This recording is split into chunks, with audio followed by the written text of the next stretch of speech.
ಹವಾಮಾನ ವೈಪರೀತ್ಯ ನಿಯಂತ್ರಣ ಮಾಡುವ ಕ್ರಮಗಳು ಹಾಗೂ ಸಾವಯವ ಕೃಷಿ ಬಗ್ಗೆ ಮಕ್ಕಳಿಗೆ ಅರಿವು ಮೂಡಿಸುವ ಕೆಲಸವನ್ನು ಶಾಲಾ ಹಂತದಿಂದಲೇ ಸರ್ಕಾರದ ವತಿಯಿಂದ ಮಾಡಬೇಕಾಗಿದೆ ಎಂದು ಮೇಲುಕೋಟೆ ಶಾಸಕ ದರ್ಶನ್ ಪುಟ್ಟಣ್ಣಯ್ಯನವರು ಅಭಿಪ್ರಾಯ ವ್ಯಕ್ತಪಡಿಸಿದರು. ಚನ್ನಪಟ್ಟಣದ ಬಾಲು ಪಬ್ಲಿಕ್ ಶಾಲೆಯಲ್ಲಿ ಹಮ್ಮಿಕೊಳ್ಳಲಾಗಿದ್ದ ಭುವನೇಶ್ವರಿ ವನ ಉದ್ಘಾಟನೆ ಕಾರ್ಯಕ್ರಮದಲ್ಲಿ ಭಾಗವಹಿಸಿ ಮಾತನಾಡಿದರು. ಹವಾಮಾನ ವೈಪರೀತ್ಯದಿಂದಾಗಿ ರೈತರ ಬದುಕು ಅಸ್ತವ್ಯಸ್ತವಾಗಿದೆ. ವಿಪರೀತ ಮಳೆ ಅಥವಾ ವಿಪರೀತ ತಾಪಮಾನಕ್ಕೆ ಒಗ್ಗಿಕೊಳ್ಳಲು ಸಾಧ್ಯವಾಗುತ್ತಿಲ್ಲ. ಇದರ ಪರಿಣಾಮವನ್ನು ನಾವು ಈಗಾಗಲೇ ಅನುಭವಿಸುತ್ತಿದ್ದೇವೆ. ಹವಾಮಾನ ವೈಪರೀತ್ಯ ನಿಯಂತ್ರಣ ಮಾಡುವ ಬಗ್ಗೆ ಮಕ್ಕಳಿಗೆ ಅರಿವು ಮೂಡಿಸಿದರೆ ಅವರು ಜಾಗೃತರಾಗಿ ಕುಟುಂಬದ ಎಲ್ಲರೂ ಭಾಗಿಯಾಗಿ ಪರಿಸರಕ್ಕೆ ಕೊಡುಗೆ ನೀಡಲು ಸಾಧ್ಯವಾಗುತ್ತದೆ ಎಂದರು. ಸಾವಯವ ಕೃಷಿ ಇಂದಿನ ಅವಶ್ಯಕ ವಿಚಾರವಾಗಿದೆ. ರೈತರು ರಾಸಾಯನಿಕ ವಸ್ತುಗಳನ್ನು ಬಳಕೆ ಮಾಡುವುದರಿಂದ ಆರೋಗ್ಯದ ಮೇಲೆ ದುಷ್ಪರಿಣಾಮ ಬೀರುತ್ತಿದೆ. ತಾವು ಬೆಳೆದ ಸೊಪ್ಪು ತರಕಾರಿಯನ್ನು ತಾವೇ ತಿನ್ನಲು ಆಗದ ಪರಿಸ್ಥಿತಿ ಎದುರಾಗಿದೆ. ನಮ್ಮ ಹಿರಿಯರು ಅನುಸರಿಸುತ್ತಿದ್ದ ಕೃಷಿ ಪದ್ಧತಿಯನ್ನು ರೈತರು ಅಳವಡಿಸಿಕೊಳ್ಳಬೇಕು. ಆ ಮೂಲಕ ಆರೋಗ್ಯಕರ ಸಮಾಜ ನಿರ್ಮಾಣಕ್ಕೆ ಮುಂದಾಗಬೇಕು ಎಂದು ದರ್ಶನ್ ಕರೆ ನೀಡಿದರು. ಶಾಲೆಯ ಮೇಲ್ಛಾವಣಿಯಲ್ಲಿ ಮಕ್ಕಳು ಸಾವಯವ ಕೃಷಿ ನಡೆಸಲು ಅನುವು ಮಾಡಿಕೊಟ್ಟಿರುವುದು ಉತ್ತಮ ಬೆಳವಣಿಗೆ. ಅದಕ್ಕಾಗಿ ಬಾಲು ಪಬ್ಲಿಕ್ ಶಾಲೆಯ ಕ್ರಮವನ್ನು ಅಭಿನಂದಿಸುತ್ತೇನೆ. ಎಲ್ಲಾ ಶಾಲೆಗಳಲ್ಲಿಯೂ ಇದನ್ನು ಅನುಸರಣೆ ಮಾಡಬೇಕಾದ ಅವಶ್ಯಕತೆ ಇದೆ ಎಂದರು. ಶಾಲೆಯ ಕಾರ್ಯದರ್ಶಿ ಬಾಲಸುಬ್ರಹ್ಮಣ್ಯಂ ಮಾತನಾಡಿ, ಶಾಲೆಯ ಮೇಲ್ಛಾವಣಿಯಲ್ಲಿ ಮಕ್ಕಳಿಂದಲೇ ಸಾವಯವ ಕೃಷಿ ಮಾಡಿಸುವ ಕೆಲಸವನ್ನು 2017ರಿಂದಲೇ ಮಾಡಿಕೊಂಡು ಬಂದಿದ್ದೇವೆ. ಸೊಪ್ಪು ತರಕಾರಿ ಬೆಳೆಸಿ ಅವುಗಳನ್ನು ಬಳಸಿ ಶಾಲೆಯಲ್ಲಿ ಅಡುಗೆ ತಯಾರಿಸಿ ಉಣಬಡಿಸುತ್ತೇವೆ. ಮಕ್ಕಳಿಗೆ ಕೃಷಿ ಕಲಿಸುವ ಹಾಗೂ ಸಾವಯವ ಕೃಷಿ ಬಗ್ಗೆ ತಿಳುವಳಿಕೆ ನೀಡುವ ಉದ್ದೇಶ ಇದಾಗಿದೆ ಎಂದರು. ಇಂಡಿಯನ್ ಫಾರ್ಮ್ ಸ್ಕೂಲ್ ಸಂಸ್ಥಾಪಕ ಕಿರಣ್ ಕುಮಾರ್ ಪ್ರಾಸ್ತಾವಿಕವಾಗಿ ಮಾತನಾಡಿದರು. ಪಟ್ಟಣದ ಗಾಂಧಿ ಭವನದ ಬಳಿಯಿಂದ ಶಾಲೆಯವರೆಗೆ ಮಕ್ಕಳ ಜಾಥಾ ಮೂಲಕ ಶಾಸಕರನ್ನು ಶಾಲೆಯವರೆಗೆ ಕರೆತರಲಾಯಿತು. ಕಾರ್ಯಕ್ರಮದಲ್ಲಿ ಟ್ರಸ್ಟಿ ಕವಿತಾ ಬಾಲಸುಬ್ರಹ್ಮಣ್ಯಂ, ರೈತ ಸಂಘದ ಅಣಿಗೆರೆ ಮಲ್ಲಯ್ಯ, ಕೃಷ್ಣಪ್ಪ, ತಿಮ್ಮೇಗೌಡ, ಪ್ರಾಂಶುಪಾಲೆ ಮೆಹರ್ ಸುಲ್ತಾನ, ಮುಖ್ಯ ಶಿಕ್ಷಕಿ ಕವಿತಾ ಮತ್ತಿತರರು ಹಾಜರಿದ್ದರು. ಏನು ಇಂಡಿಯನ್ ಫಾರ್ಮ್ಸ್ ಸ್ಕೂಲ್ ಜೊತೆ ಅವರು ಪಾರ್ಟ್ನರ್ಶಿಪ್ ಅಲ್ಲಿ ಈ ರೂಫ್ ಟಾಪ್ ಆರ್ಗ್ಯಾನಿಕ್ ಫಾರ್ಮನ್ನು ಇಲ್ಲಿ ಮಾಡಿದ್ದಾರೆ. ಅದು ತುಂಬ ಖುಷಿ ಆಯಿತು ಇಲ್ಲಿ ಬಂದು ನೋಡಿದ್ಮೇಲೆ. ಈಗ ಸ್ವಲ್ಪ ದಿನದ ಮುಂಚೆ ನಾನು ಇವ್ರನ್ನ ಮೀಟ್ ಮಾಡಿದಾಗ ಇವ್ರು ಏನು ಕಾನ್ಸೆಪ್ಟ್ ಅಂತ ಹೇಳಿದ್ರು, ಸ್ಕೂಲಲ್ಲಿ ಬಂದು ಮಾಡಬೇಕಂತ. ಇವಾಗ ನೋಡಿದಾಗ ನನಗೆ ಇದನ್ನು ಎಲ್ಲ ಶಾಲೆಯಲ್ಲಿ ಮಾಡಬೇಕು, ಹಿಂದಿನಿಂದಲೇ ಮಾಡಬೇಕು, ಇಷ್ಟು ದಿವಸ ಯಾಕೆ ಮಾಡಿಲ್ಲ ಅಂತ ನನಗೆ ಪ್ರಶ್ನೆ ಬರ್ತದೆ.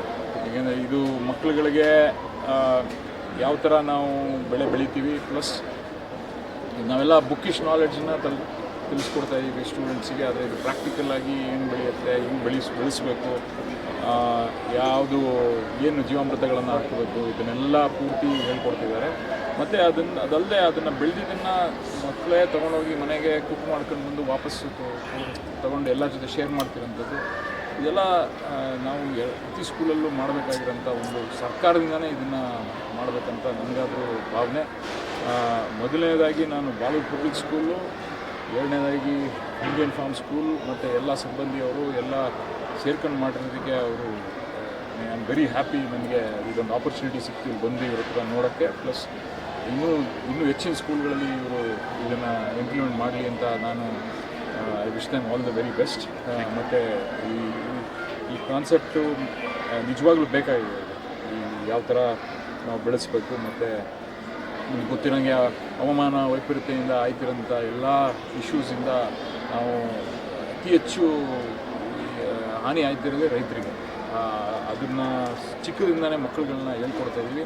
ಇವಾಗ ನಾವು ಎರಡು ವಿಷಯ ನಾವು ಗಮನಿಸಬೇಕಾಗಿದೆ. ಒಂದು, ಇದಾಗಿರೋ ಎಲ್ಲ ಇಶ್ಯೂಸನ್ನು ಸ್ಟಾಪ್ ಮಾಡಬೇಕು, ಮತ್ತು ಮುಂದೆ ಆಗದೇ ಇರೋಂಥ ಇಶ್ಯೂಗಳನ್ನು ತಡಿಬೇಕು.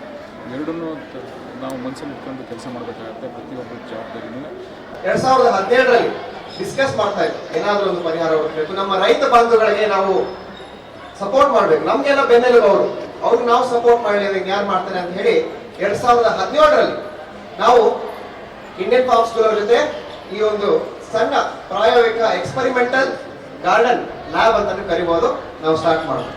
ಅವತ್ತಿಂದ ಇವತ್ತುವರೆಗೂ ನಮ್ಮ ಕರಿಕ್ಯುಲಮ್ ಹೇಗೆ ಚೇಂಜ್ ಆಗಿದೆ ಅಂತ ಹೇಳಿದ್ರೆ, ನಮ್ಮ ಮಕ್ಕಳು ಅವ್ರಿಗೆ ಇರುವಂತಹ ಕಡಿಮೆ ಜಾಗದಲ್ಲಿ ಹೇಗೆ ಬೆಳೆಸಬಹುದು, ಬೆಳೆಸಿದ್ದನ್ನ ಏನ್ ಮಾಡ್ಬೋದು, ಯಾಕೆ ಮಾಡಬೇಕು, ಬರೀ ಒಂದು ರೈತರಿಗೆ ಮಾತ್ರ ಅಲ್ಲ, ಇದರಿಂದ ಎನ್ವೈರನ್ಮೆಂಟಲ್ ಬೆನಿಫಿಟ್ಸ್ ಸಹ ಇದೆ. ಕ್ಲೈಮೇಟ್ ಚೇಂಜ್ಗೂ ಸಹ ಸಸ್ಟೈನಬಲ್ ಫಾರ್ಮಿಂಗ್ ಅಂದ್ರೆ ನಾವು ಏನು ಆರ್ಗ್ಯಾನಿಕ್ ಗಾರ್ಡನಿಂಗ್ ಮಾಡ್ತಿದೀವೋ ಇದರಿಂದ ಪರಿಸರಕ್ಕೂ ಸಹ ಸುಮಾರು ಬೆನಿಫಿಟ್ ಸಿಗುತ್ತೆ. ಕ್ಲೈಮೇಟ್ ರೆಸಿಸ್ಟೆಂಟ್ ಕ್ರಾಪ್ಸ್ ಹಾಕೋದಾಗ್ಲಿ ಅಥವಾ ಟಾಕ್ಸಿಕ್ ಕೆಮಿಕಲ್ಸ್ ಇಲ್ಲದೆ ಇರುವಂತಹ ಒಂದು ನಮ್ಮ ಇನ್ಸೆಕ್ಟ್ ರಿಪೆಲೆಂಟ್ಸ್ ಆಗ್ಲಿ, ಪೆಸ್ಟ್ ರಿಪೆಲೆಂಟ್ಸ್ ಆಗ್ಲಿ ನಮ್ಮ ಮಕ್ಕಳ ಕೈಯಲ್ಲೇ ಮಾಡಿಸಿ ನಾವು ಅವ್ರಿಗೆ ಹಾಕ್ದಾಗ ಯಾವ ಒಂದು ಸಪೋರ್ಟ್ ಇಲ್ಲದೆ ನನ್ನ ಕಾಲ ಮೇಲೆ ನನ್ನ ಕೈಯಲ್ಲೇ ನಾನು ಏನಾದ್ರೂ ಬೆಳಿಬಹುದು, ಬೆಳೆದಿದ್ದನ್ನ ನಾನು ಮಾರಾಟ ಮಾಡಿ ಅದರಿಂದ ಒಳ್ಳೆ ದುಡ್ಡು ಸಂಪಾದನೆ ಮಾಡಬಹುದು. ಒಂದು ಪರಿಸರಕ್ಕೆ, ಒಂದು ಭೂತಾಯಿಗೆ, ಒಬ್ಬ ರೈತನಿಗೆ, ಮತ್ತೆ ಮೋಸ್ಟ್ ಇಂಪಾರ್ಟೆಂಟ್ಲಿ ನಮ್ಗೆಲ್ಲ ಹೇಳ್ಕೊಟ್ಟಂತಹ ಈ ದೇಶಕ್ಕೆ ನಾವು ಒಂದೇನಾದ್ರು ಸೇವೆ ಮಾಡ್ಬೋದು, ಒಂದು ಇದು ಮಾಡ್ಬೋದು ಅಂತ ಹೇಳಿ ನಾವು ಈ ಒಂದು ಗಾರ್ಡನ್ ಸ್ಟಾರ್ಟ್ ಮಾಡ್ತಾ ಇದೀವಿ. ಮುಂಬರುವ ಶೈಕ್ಷಣಿಕ ವರ್ಷದಲ್ಲಿ ನಿಮ್ಮ ಮಗುವಿನ ಭವಿಷ್ಯ ಉಜ್ವಲಗೊಳಿಸಲು ಚನ್ನಪಟ್ಟಣದ ಹೆಸರಾಂತ ಬಾಲು ಪಬ್ಲಿಕ್ ಸ್ಕೂಲ್ಗೆ ಸೇರಿಸಿ. ಬಾಲು ಪಬ್ಲಿಕ್ ಸ್ಕೂಲ್ನಲ್ಲಿ ಸುಸಜ್ಜಿತವಾದ library, robotics lab, cinema room, ಅತ್ಯಾಧುನಿಕ ವಿಡಿಯೋ ಲ್ಯಾಬ್ಗಳು, ವಿಜ್ಞಾನ ಪ್ರಯೋಗಾಲಯಗಳು, ಆನಿಮೇಷನ್ ಕ್ಲಾಸಸ್, ಸಾವಯವ ತೋಟಗಾರಿಕೆ ಮತ್ತು ಸುಧಾರಿತ ಭದ್ರತಾ ಕ್ರಮಗಳನ್ನು ಒಳಗೊಂಡಂತೆ ಉನ್ನತ ದರ್ಜೆಯ ಸೌಲಭ್ಯಗಳು, ವಿಶ್ವ ದರ್ಜೆಯ ಕಲಿಕೆಯ ವಾತಾವರಣ, ಆಟದ ಮೈದಾನ, ಆಟಿಕೆಗಳು ಮತ್ತು ಚಟುವಟಿಕೆ ಕೊಠಡಿಗಳು ಇವೆ. ರಾಮನಗರ ಜಿಲ್ಲೆಯಲ್ಲೇ ಉತ್ತಮ ಶಿಕ್ಷಣ, ಕಡಿಮೆ ಹಾಗೂ ಕೈಗೆಟುಕುವ ಶುಲ್ಕದಲ್ಲಿ. ಹೆಚ್ಚಿನ ಮಾಹಿತಿಗಾಗಿ ಸಂಪರ್ಕಿಸಿ 9035841553 ಈ ಸಂಖ್ಯೆಗೆ ಕರೆ ಮಾಡಿ ಅಥವಾ ಖುದ್ದಾಗಿ ಬನ್ನಿ. ಬಾಲು ಪಬ್ಲಿಕ್ ಸ್ಕೂಲ್, ಪಿಟಿ ರಸ್ತೆ, ಕೋಟೆ, Channapatna. Balu public school, shaping young minds, inspiring futures.